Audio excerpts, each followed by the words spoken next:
We'll chant the prayers. Om Jnanatirandasya Jnananjanashalakaya Chakshurunmilitam Yena Tasmai Shri Guruve Namaha.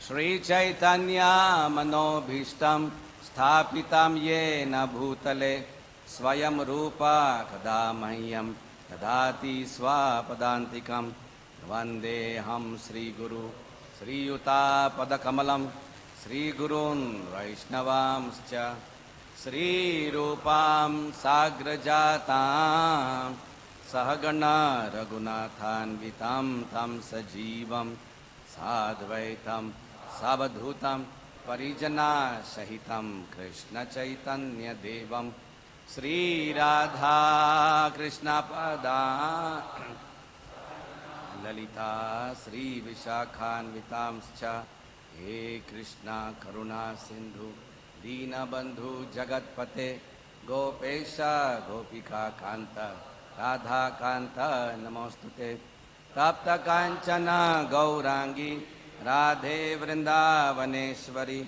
Vrishabhanu Sute Devi Pranama Hari Priye Vancha Kalpatarubhyascha Kripa Sindhubhya Evacha Patitanam Pavanebhyo Vaishnavebhyo Namo Namaha. Shri Krishna Chaitanya Prabhu Nityananda Shri Advaita Gadadhara Shri Vasadi Gaura Bhakta Vrinda. Hare Krishna Krishna Krishna Hare Hare Hare Rama Rama Rama Hare Hare.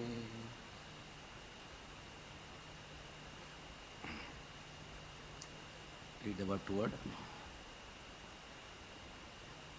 Aham Hare Tava Padekamula Dasanudasaha Bhavishtami Bhuyaha Manaha Smareta Asupatehe Gunan Te Grinita Vak Karma Karotu Kayaha. Aham Hare Tava Padaikamula Aham Hare Tava Padaikamula Dasanudaso Bhavistasmi Bhuyaha Manaha Smaritashu Pater Gunamste Grinita Vakarma Karotu Kayaha. Aham Hare Tava Padaikamula Dasanudaso Bhavistasmi Bhuyaha Manaha Smaritashu Pater Gunamste Granita Vakarma Karotu Kayaha. Aham Hare Tava Padaikamula Dasanudaso Bhavitashmi Bhuyaha Manaha Smaritasu Pater Gunamste Grinita Vakarma Karotu Kayaha.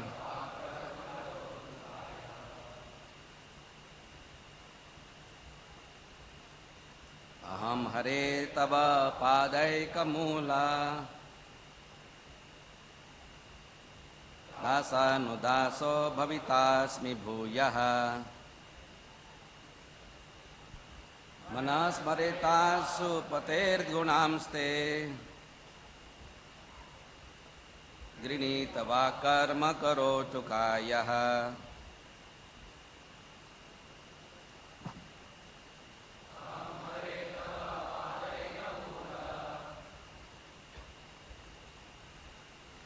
Dasanudaso Bhavitasmi Bhuyaha Manasmaritasu Pater Gunamste गृणीत वा कर्म करोतु कायः अहं हरे तव पादैकमूल दासानुदासो भवितास्मि भूयः मनस्मरेता सुपतेर्गुणांस्ते गृणीत वा कर्म करोतु कायः। Ladies,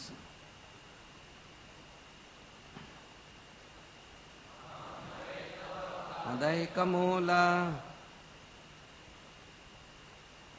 दासानुदासो भवितास्मि भूयः मनस्मरेतासु पतेर्गुणांस्ते नीतवा कर्म करोतु कायः।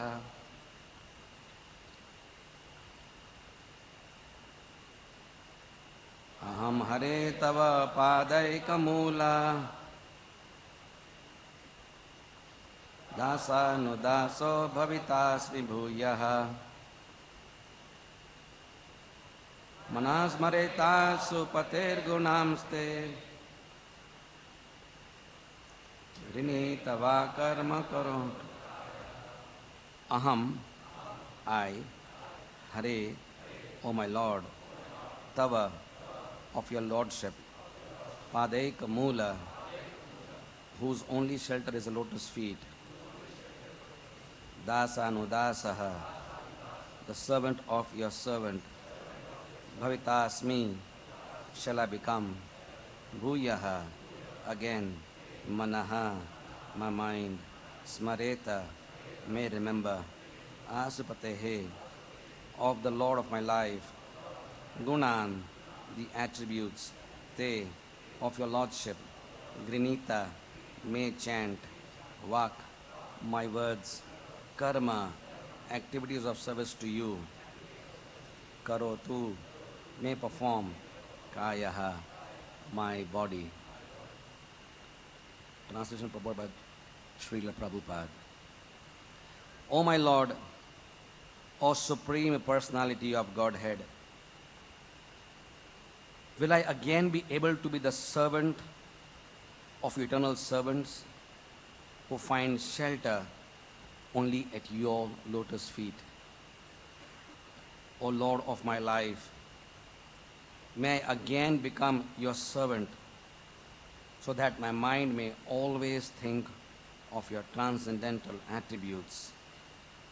My words always glorify those attributes, and my body always engage in the loving service of your Lordship. Report. This verse gives the sum and substance of a devotional life.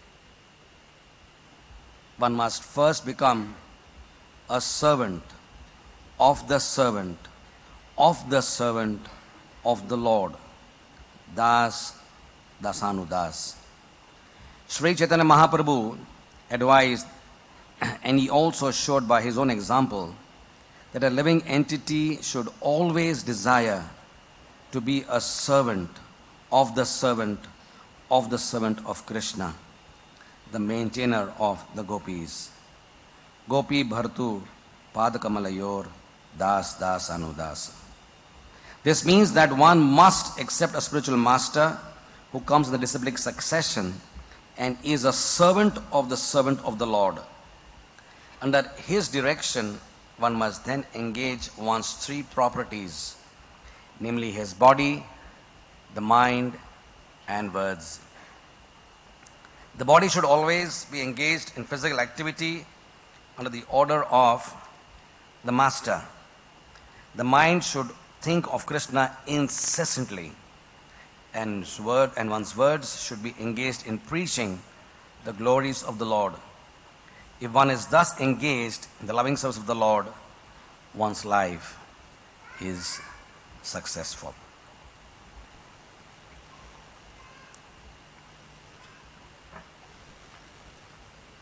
We're reading from today from the 6th canto, chapter 11, entitled the transcendental qualities of Vritarasura.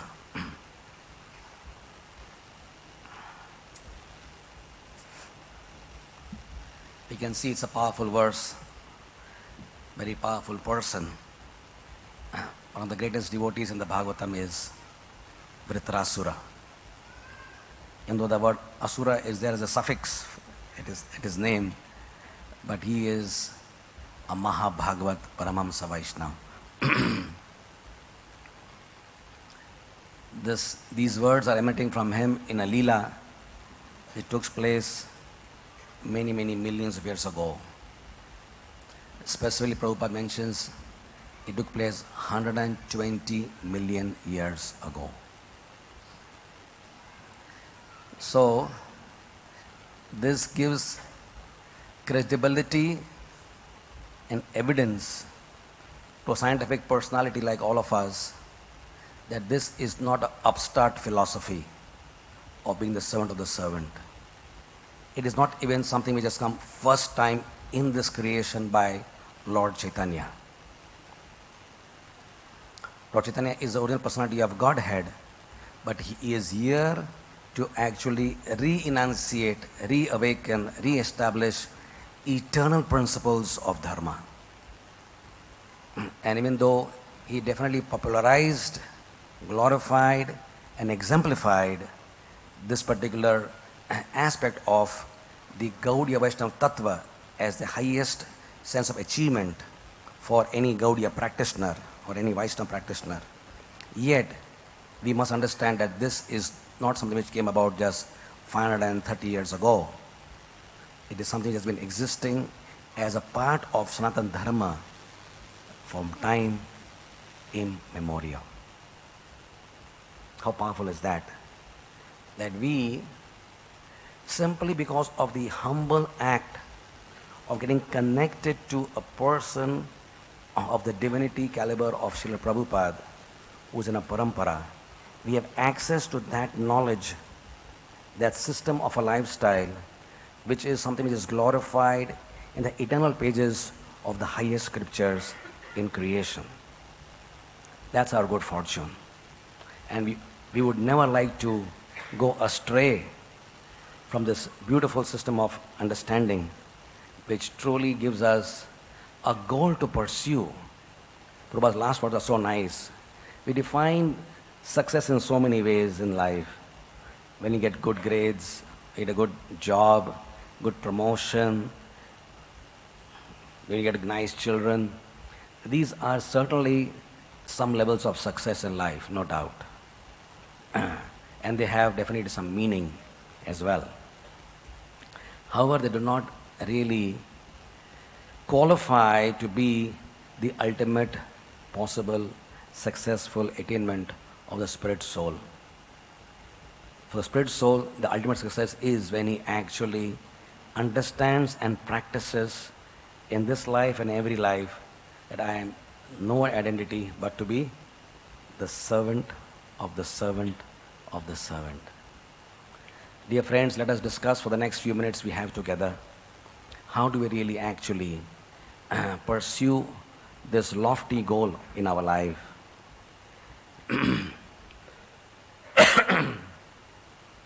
This great Vaishnava, Vritarasura, is saying, I would like to take shelter of whom?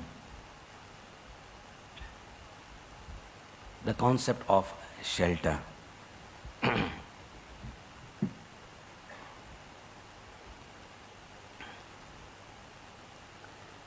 The concept of shelter is primarily based on the concept of fear.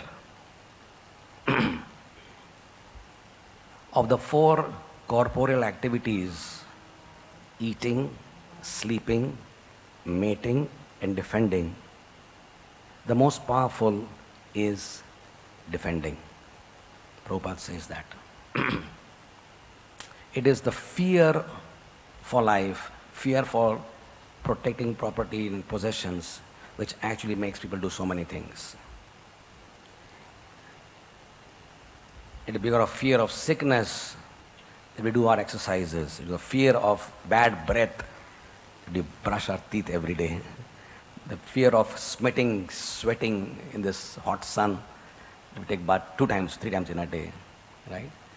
A fear of not getting a good job, that we study like a crazy person.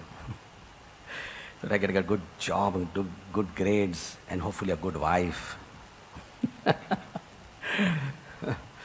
Fear motivates even academic excellence, right? So fear is all around us. Fear of loneliness makes sometimes brahmacharis marry. Fear of loneliness, right? So fear is something which dictates, governs our psyche very powerfully, is it not? The fear of getting old makes people run to the cosmetic surgeons to have facelifts and Botox therapies and name it all, right?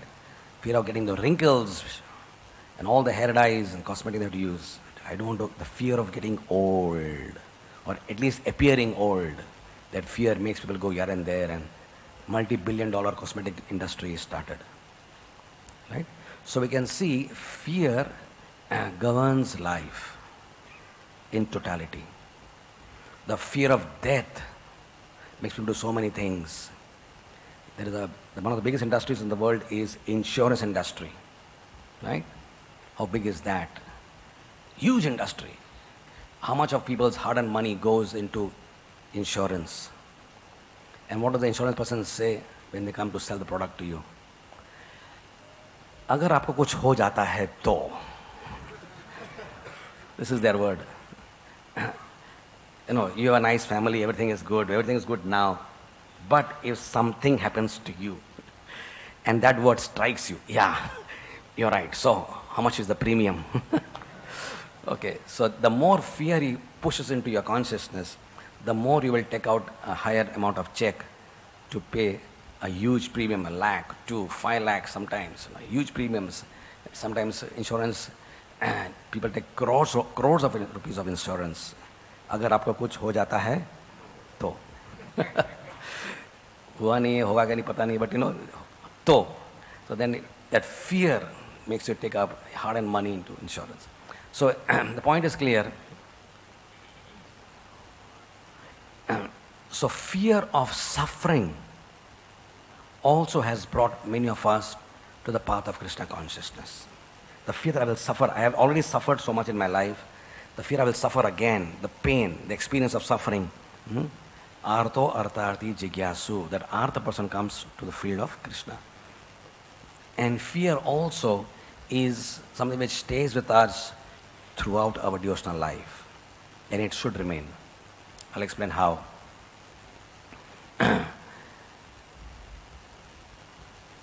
In the beginning, in the phase 1 of our spiritual life,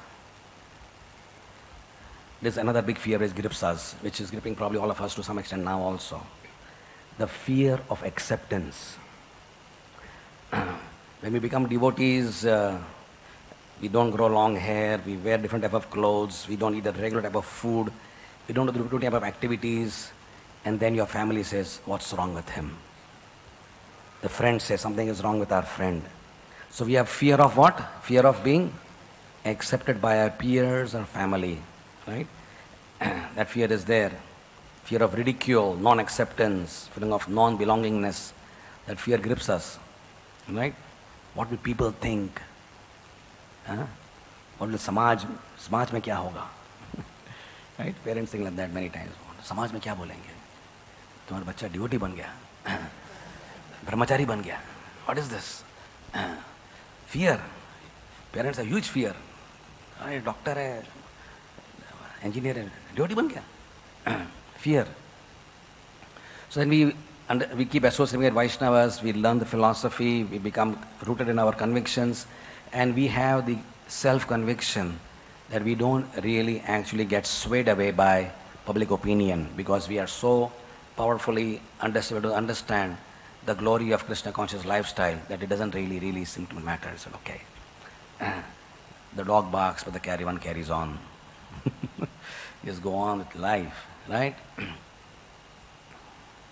So that also is a type of fear which initially all devotees will go through. And they must pass that test before they come to the next phase. There's another type of fear which is very important to discuss. And that is, as we're saying, the fear actually always promotes, helps to take shelter, right? When friends start joking and ridiculing, we become more kind of devotees, and they say, don't worry, people do that. So when we have Vaishnava association, we become convinced, right? In this phase where all of us mostly are right now, you must understand that fear of not being able to maintain standards of Krishna consciousness is a very healthy type of fear. There can be unhealthy fear and there can be healthy fear. Not fever, fear. Unhealthy fear is when you are just what you call as paranoia. You're just so scared about falling into Maya. Just so scared, right? Maya. So Maya consciousness, when you are completely absorbed with that consciousness, right, that's a little unhealthy. We cannot lead a balanced Krishna conscious life if we are too much scared with that fear always. On the other hand, if you are very confident that Maya cannot touch me, because now I am part of ISKCON. Because my Guru Maharaj is very powerful and his Prabhupada is there, everything is there. So if you become overconfident that I can deal with anything and anyone in the way I want, that fear is not healthy at all. It's worthy to remember right here what Prabhupada said about all of us in ISKCON. Prabhupada said these prophetic words which should be our kavacha. My greatest fear in ISKCON is my devotees are not sufficiently scared of Maya. Mark the words, sufficiently scared of Maya. And that means all of us, as we associate, we hear, we read, we know that we are supposed to perform physically, emotionally, spiritually, at what level. What level of sadhana, what level of sadachar, what level of seva.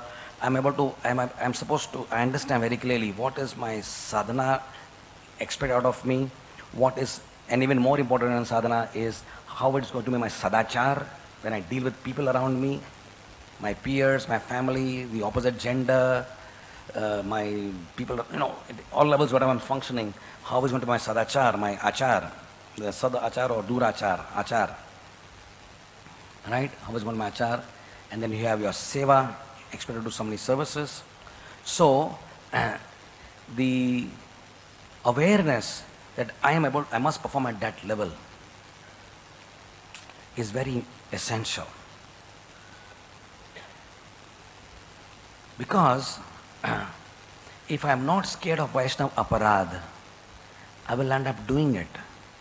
So why is Vaishnava aparad again and again mentioned in our classes, in our books, in our stories, as Ambarish Maharaj and Sabari Muni and others? Why is all this mentioned again and again? So that we have healthy fear of not taking Vaishnavas for granted. So that fear prevents you from doing something, right? The fear of falling, the fear of getting a bitter cold will make you wear a nice sweater when you go to a cold climate like Chicago or Canada, right? You're cold, it's very cold. But because the fear of catching that cold will make you wear jackets and gloves and this and that, right? You will always land up, so when you have fear, what happens? You always take shelter, you take precaution, right? So therefore that fear is important.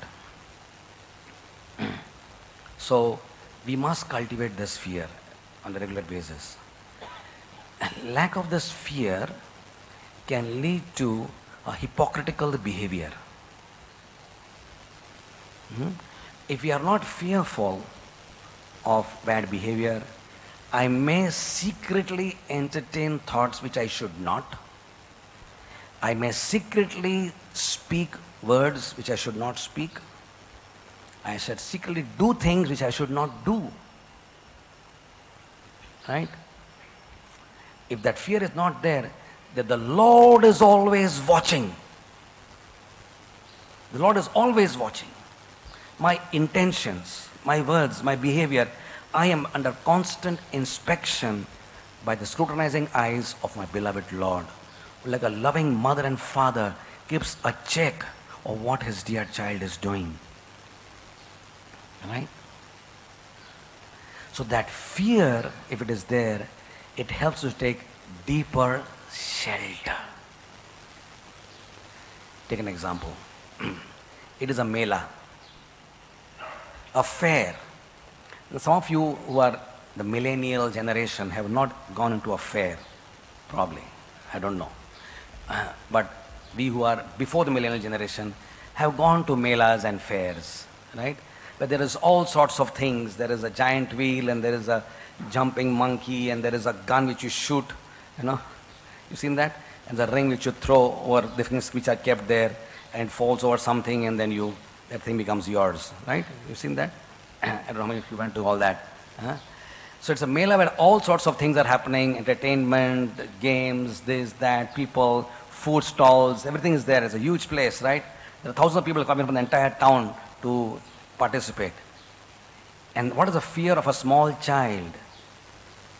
That he will get lost, right? So what happens is, he holds on to the finger of his father tightly, because even though he's attracted, there's our condition, to that stall, and that food item, and that gun shooting, and this and that. But then you understand that people are just crossing here and there. So his father is in front, he's behind, but he just jumps and catches his father. He doesn't want to have anybody come between that finger and him, right? He will run up to father and again be with him, right? Because people are just trying to cross between the hands, right? In that situation, if the child loses the grip of his father, what happens? He becomes completely helpless.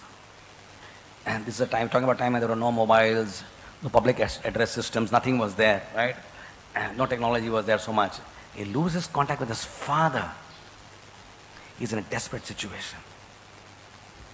Therefore, all that he has to do is to simply hold. Dhrida kori dhoro nitai pad. That's our philosophy. When we say every day this verse, Nama Om Vishnu Padaya Krishna Presthaya Bhutale Srimate Bhakti Vedanta Swami. By taking shelter of Prabhupada, his lotus feet means his teachings, his example, his glorious life. By taking shelter of his disciples, his grand disciples, then we are getting shelter of Nama Om Vishnu Padaya, the Lord who gives shelter, who is Tribhuvan Nath, who is the ashray for the whole world. He is a Vishay Vigraha, Ashray Vigraha, who shelters all the three worlds. You are getting shelter of that personality if you take shelter of Prabhupada. Right? So for us, that finger is all in all. To not let go that finger, but that means life and death for us. To not slip, that hand should not slip us. That fear of losing our father's finger should make us tightly gripped. The traditional example in Vaishnava theology is often quoted for this understanding in a more graphic way is the example of a jumping monkey mother, right? When you go to Vrindavan, other places you have seen, a monkey is there, she jumps from branch to branch, and who's at her belly? Her baby child, right? For the baby child, all that she has to do, because mother has acted doing so many things, getting food and this and that for the family, all that the child has to do is to hold. And therefore, for the child, the fear of losing contact of her mother's belly means mother is on top of some tree, it's a banyan tree, some tree. The child lets the grip go, the child has a crashing death experience on the hard ground. Therefore, for us, this fear of a baby monkey, we are like that baby monkey, we are that small child holding the finger of our father in this mela called life. Christ said this.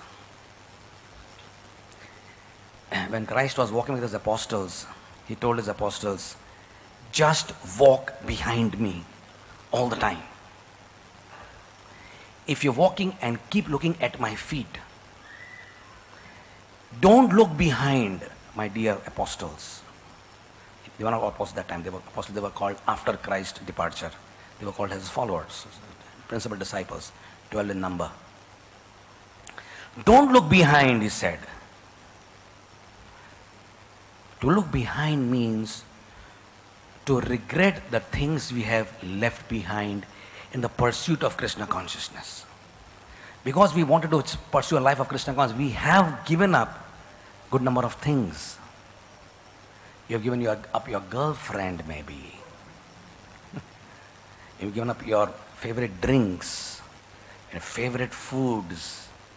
You have given up something to get something higher, to get something more powerful and beautiful. You who have, all of us have given up something, right? Christ has warned us, don't look behind. You look behind of the things you have left behind, then you may again want to get them. You have given them, they are behind you have no eyes. Just let it be out of sight and out of mind. Look forward. Don't look towards the sides also.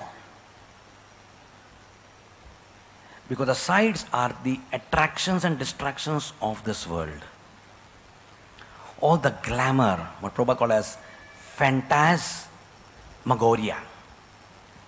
Phantasmagoria. It's not a name and a surname. Mr. Phantasmagoria is not a name. Phantasmagoria is a powerful word. Phantasmagoria means this word was probably coined by Prabhupada. Right? In Sanskrit language, they use this for will-o'-the-wisp, or they say a flower in the sky. Now, do flowers grow in the sky? They grow on trees. All of us know that. But does a flower grow in the sky like this? It's an illusion. So Prabhupada said, phantasmagoria means the things of this world are actually illusory in nature. They appear to be what they are, but they are a source of bondage. Your real glory is only when you look in front. Therefore, that morning walk of Prabhupada, where Prabhupada is walking in front and all his disciples are following, other towards the side, but behind him, no one would overtake Prabhupada and walk. That's not etiquette. You won't walk in front of your spiritual master. That's breach of etiquette, obviously, right? So he walks, you walk on the side behind him, and some people are just walking actually behind him, on his lotus feet, practically, literally on his lotus feet, right? But you always keep watching your Guru Maharaj in front. That means you always keep hearing him, understanding him, following him. Because for you, that is complete shelter. So, the principle of shelter, which Vitas was talking about over here, is based on this fear principle that I do not want to allow my conscience to degrade. Let's move on in discussion a little further. The principle of ashray, which only Krishna can give us. Now, on one hand, when we talk of the attraction of this world, on one hand is the attraction of Krishna, and on the other hand is the attraction of this world. Right? Is the world attractive? Answer is a big yes. It is extremely attractive. Because it is a kingdom of Maya. She has made an alternative world for the spirit soul to enjoy. that she is doing her best over time, working, making things appear so beautiful, so exotic, so much tempting, right? That anyone and everyone is attracted to the things of this world. She made a beautiful kingdom in the realm of her own existence for the spirit soul to get an artificial sense of ashray. So one hand we have Krishna, who we call as all attractive. But let's face it, is Krishna today in our life really all attractive? Is he the most attractive person in our life? Let's be honest. We know that he is all attractive. Kandarpa, Koti, Kamaniya, Vishesha, Shobham. Right? Now one Kandarpa creates massive turmoil in this world. And you cannot even see Kandarpa. Lord Shiva destroyed him.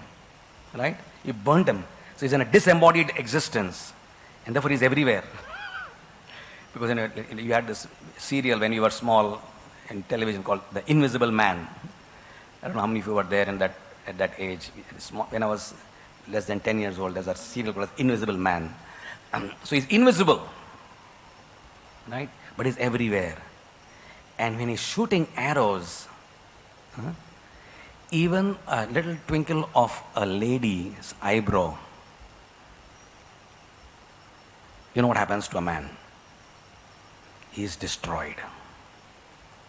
Even if he is married, even if he has good children, a vicious woman with ill motives can destroy a man just by shaking her eyebrows. That's one Kandarpa walking through some insignificant lady. Alright? What is the power of the Apsaras to throw arrows? We don't need them. There are enough things happening around us to distract us. You don't need Apsaras to distract us. We are not the type of yogis who are like in dhyan and all that. You just move around this world and you get attracted to so many things. Right? So yes, on one hand is attraction of this world. Saubhari Muni wanted to really get rid of this attraction so badly. He was completely conscious. He had read the Vedanta, he read the Vedas, he was fully in knowledge. He was not an idiot. He was fully understanding that this world is full of distractions. And he wanted to get great powers through samadhi. And he went not only in the forest which people go, or not in a cave, he went under the water. Right? Very few yogis do that, right? Very few yogis, we don't have so many examples. Even people like Vishwamitra, they didn't go under the water. Right? He went under the water. No sound of this world. It's completely soundproof. Right? Nothing there. There's trees, planktons, and this and that. And he would breathe. How would he breathe? But by now he had attained Ashtasiddhi. So he could breathe dissolved oxygen under the water, like a fish. The fish never has to come up and take oxygen like a turtle.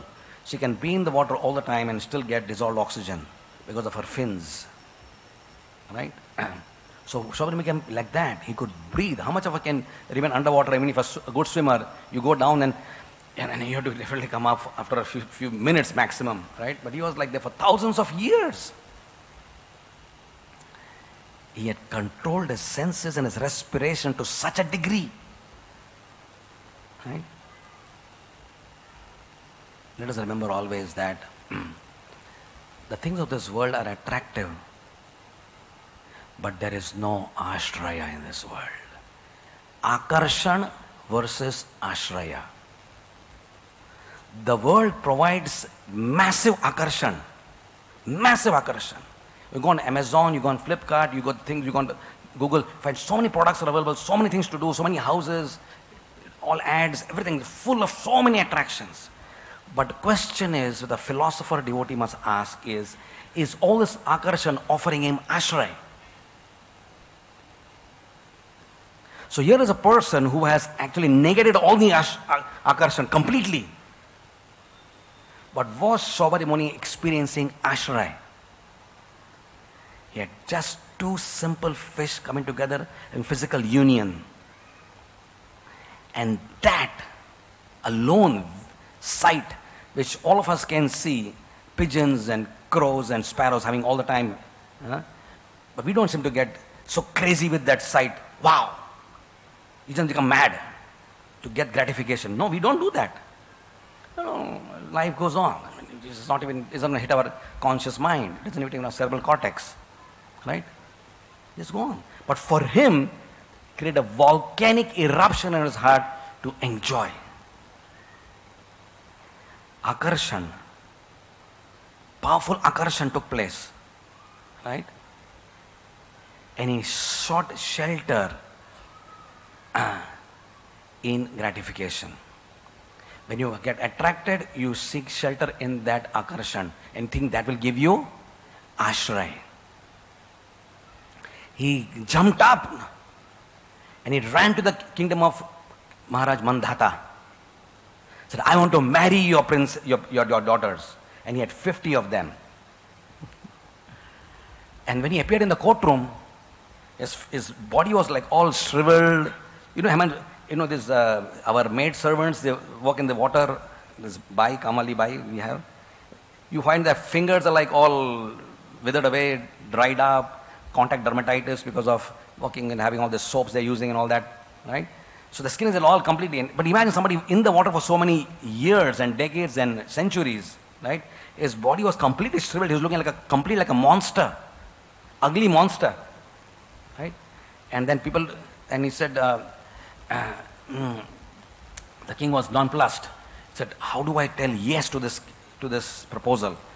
How can I embarrass and destroy my daughter's lives by making marry such a creature? And if I say no, even worse. So he said, Munivar, it's up to my daughters to decide, is it not?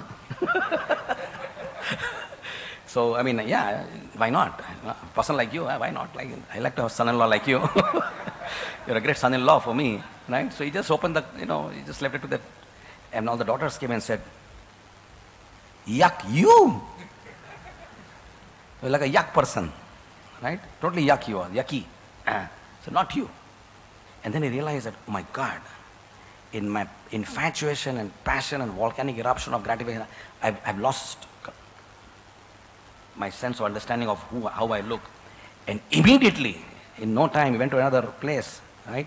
And he changed his form. And now he was the most handsome, beautiful, six-pack. Maybe 8-pack, I don't know. Little more than 6, maybe. Little extra packs he had probably. He just came up the courtroom, and what happened a few minutes, he said, yuck, you. I said, can I marry him? He said, can I also marry him? Can I marry him? Can I also marry him? All 50 said, yes, this is our dream boy. Right? And without applying to the marriage board, he has just come. We didn't apply to the marriage board, and here you have a boy who's perfect for us. So let's marry him.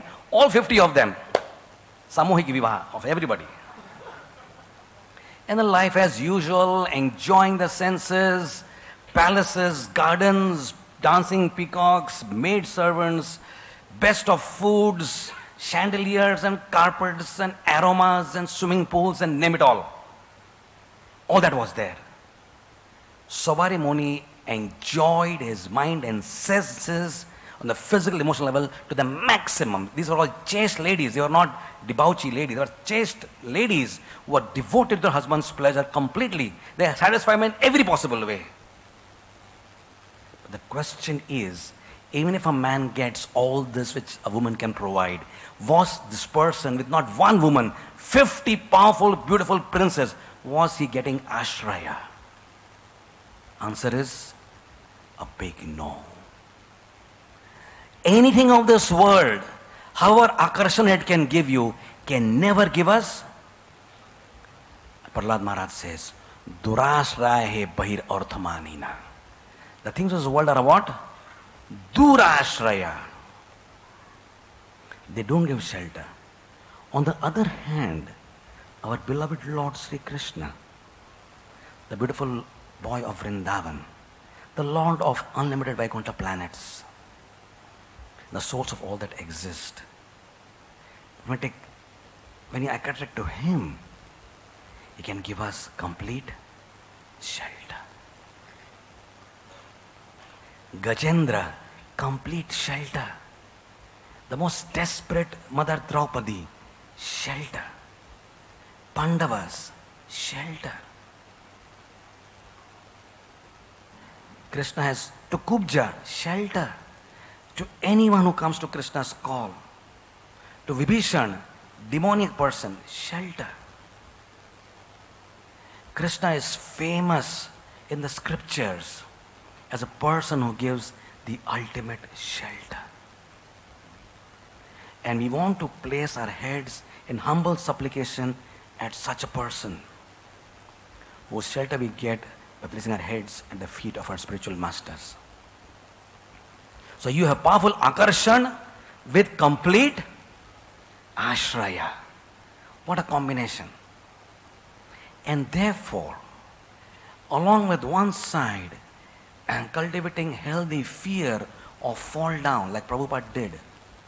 Prabhupada is standing in San Francisco Temple in Los Angeles with folded hands, practically crying to the deities.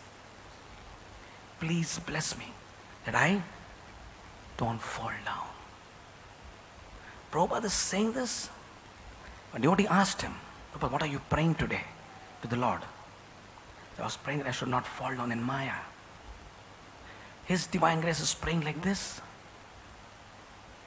What a powerful example for us to follow. At that age, at that level of spiritual excellence, when he's himself giving shelter to the whole ISKCON society with thousands of disciples, managing millions of dollars and doing so much for the world, he is himself taking complete shelter of Krishna. Right? And nothing touched Prabhupada. All success, so much of glory and fame, which no other human being in the world history of human existence has achieved. Nobody in the history of human existence and eternality has done what Prabhupada has done. Imagine his glory of the person sitting behind us right now. He has done more for human civilization in a human form than anybody has done in the history of mankind. Giving the whole planet Krishna consciousness, giving the whole world ashraya of Krishna, the supreme ashraya vigraha, he gave ashraya of that Lord to the whole creation, the whole world. That is Prabhupada. Right?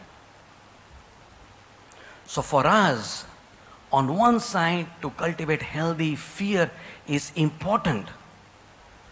On the other hand, doing activities which can promote attraction to Krishna is equally important. So this combination is the perfect railroad for Krishna consciousness. To keep hearing the glories of Krishna, to hear his glorious pastimes, glorious activities, he is dealing with his devotees, his Vatsalya Bhav, his perfect Bhakta Vatsal nature. To keep hearing is dealing with Sudama, Vipra, with the Prachetas, with Bhishma Dev, to keep hearing all that, which is filled with, this is what Bhagavatam is filled with. How he deals with Shabari, with love, how he deals with Kubja, right? How he deals with the cow, right? How he deals with the parrots and the monkeys, how he deals with his friends and the gopas and the gopis. To keep hearing about Krishna's beautiful, beautiful pastimes and how he kills the demons. To one side, keep on hearing this with one ear. So we develop what? Attraction. And with the other ear, keep hearing about the frailties, the sufferings, the illusory nature, the trauma of the soul going through a sojourn of life, birth, old age and disease for millions of lifetimes, again and again, punah, punah, charvita charvananam. In Pune it was a very popular verse, I'm sure, right? Punah, punah, charvita charvananam.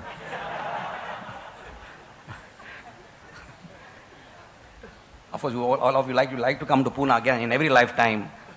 Pune in Radha Vrindavan Chandra's temple. Right? So on one side, keep hearing Krishna's glories. That creates what? A hankering. Or, nice example. When a boy gets attracted to a girl, or rather, let's say, a boy likes a girl, or a girl likes a boy, how do they really develop a relationship?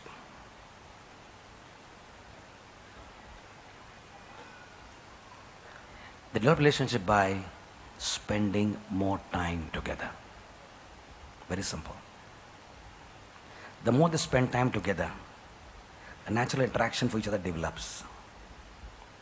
The same example is given by Rupa Goswami. Manobhirama he used. Our attraction for Krishna will develop how? Spend more time with Krishna.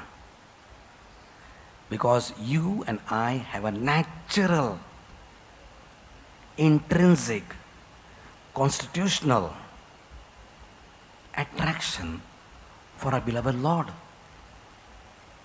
It is not artificial imposition on the mind, as Prabhupada said. Our attraction for Krishna is natural. Our attraction for this world is unnatural because we don't belong to this place. Attraction for Krishna is natural. So with one side, keep on hearing Krishna's glories.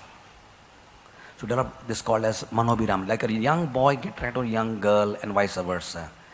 The more we hear about Krishna's pastimes, Mahaprabhu is dealing with Kulavashra Sridhar, how he dealt with Murari Gupta in the Mahaprakash Leela, how he dealt with his dear devotee Thakur Haridas, and how he loves Patabuddha Maharaj, and how he converted his dear devotee Saram Bhattacharya, and how he dealt with a beggar devotee called Shuklambar Brahmachari. When we hear all these, and how does he deal with his dear mother Sachi Mata, and how does he deal with his good wife Vishnu Priya? Right? When we hear all these dealings of the Lord in different situations of life, whether it's Lord Ramachandra, Sri Chaitanya Mahaprabhu, Lord Sri Krishna, Lord Nachangdev with Prahlad, any of the Lord's pastimes, and there are millions of stories talking about that. Why do we hear them? Why do we have to hear them? Because we want to develop attraction for that personality. Attraction comes by the process of hearing. Rukmini Devi did not see Krishna. She was in Maharashtra in Vidarbha, the daughter of Bhishmak Maharaj. Krishna is right there at Dwarka, very far away. Dwarka and Vidarbha are not very close. But Narad Muni would keep on coming to the palace of Bhishmak Maharaj and reciting the glories. And that was so powerful enough that this great princess, the beautiful princess of Bhishmak Maharaj's daughter, she said, I want to give my life, my heart, my very existence to this person called Krishna, even though I have not even seen him. The first time she saw Krishna was on the day of her marriage. When she was kidnapped, the first time she's seeing Krishna. But she did not think, how does he look? In her heart of hearts, she had given herself to Krishna. Krishna already revealed himself within her heart. But the Lord is also in the heart of every living entity. So when she saw Krishna in the crowd, with Shishupala, she knew this is Krishna.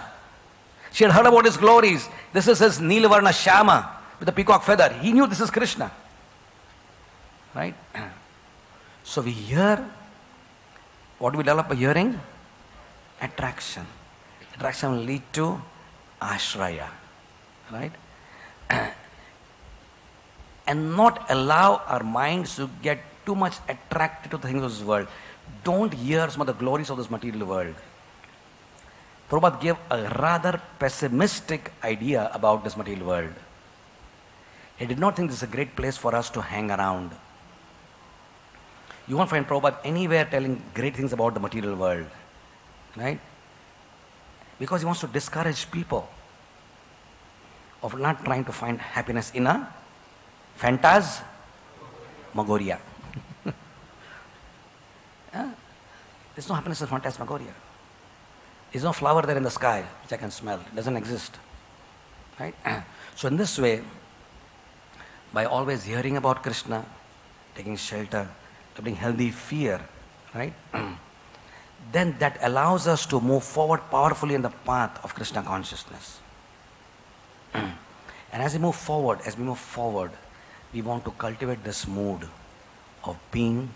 And as we get purified doing these two activities, what happens in our heart? We become purified. And what is the proof that a devotee is getting purified?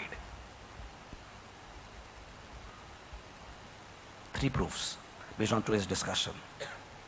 If there are 3 things happening in your life, then you should know your heart is getting attracted to Krishna. You are developing more and more Krishna consciousness. One is you develop more and more attraction for Krishna. Number 2, you develop more and more detachment from material consciousness. And number 3, you develop a deeper desire to serve. On one side, you develop attraction for the Lord, His form, His name, His pastimes, His festivals, His glory, His dham, His devotees. You develop attraction for that. You develop more and more detachment from material consciousness. And third, in front of you, desire to serve. Jivara Swarup hoye, Das. Das is supposed to serve. So when these 3 things happen in a holistic, balanced manner, this is the complete, like Prabhupada says here, this was gives the sum and substance of devotional life. This verse of Ritasur Maharaj is so very important for us to think about, read about, mug it up, and follow it in our life. As you develop these 3 things, you become more and more attracted to the concept of wanting to offer service. Not selfish service, but selfless service, right? And then the true glory of the soul really comes out. Because by nature, in a unembodied state, without the false ego being removed, just like you peel off the skin, right? Then the actual fruit comes out, right? The skin of the fruit is the factor of humility.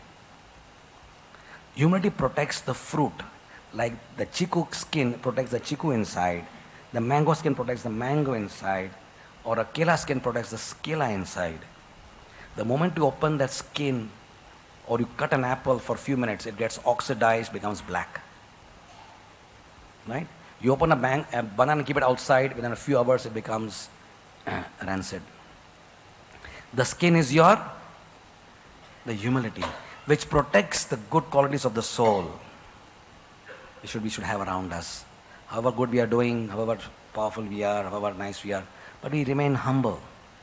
Like Prabhupada was humble. He was doing so many things, but the skin of humility was always around there. His qualities were always protected. Right? So we keep on doing that, and gradually we move on towards our eternal life. We all are candidates eligible for eternal life. Right? Where we want to give up these things of this world once and for all. Like Christ said, never turn behind, never look over the sides, but keep always looking forward towards the feet of your spiritual master, feet of Srila Prabhupada. You're walking behind in a big, beautiful army, all of us. In a big army, the commander-in-chief being Lord Chaitanya, and everyone behind. We have a powerful army of Krishna's devotees. We are completely protected, completely sheltered. Right? This is the shelter which Tasu Maharaj is talking about today. And that same shelter comes in a most magnanimous way into our life when we take shelter of Krishna's holy name. Namashraya kori jatana tumi takhana apana kaje. Dr. Bhaktivinoda singing that same shelter which we are talking about today, the same shelter which Tasu Maharaj is talking about, the shelter which every devotee talks about, is available to us here and now completely. We just believe. Prabhupada said this, that if we just believe that Krishna's name is non-different from Krishna, you will be liberated. That one understanding that abhinatvam nama namino, Right? Just understand that Krishna is non different from his name. When I chant Hare Krishna, Krishna Krishna, Hare Hare, Hare Ram, Ram Ram, Hare.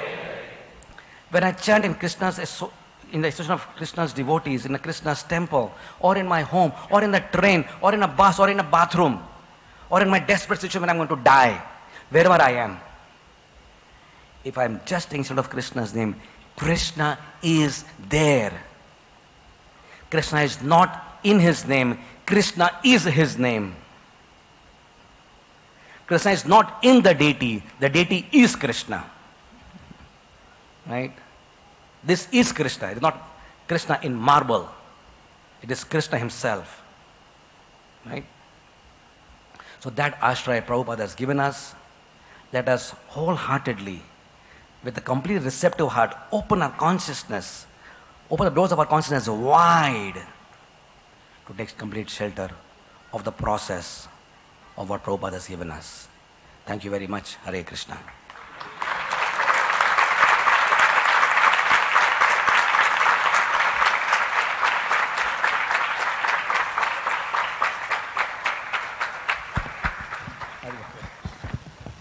हरे कृष्णा। आइए हम द्वारकाधीश प्रभु को धन्यवाद देंगे 3 बार हरि बोल बोलकर। हरि बोल, हरि बोल। Impress Dwarkadhish प्रभु की। महत्वपूर्ण अनाउंसमेंट है, कृपया बैठे रहे।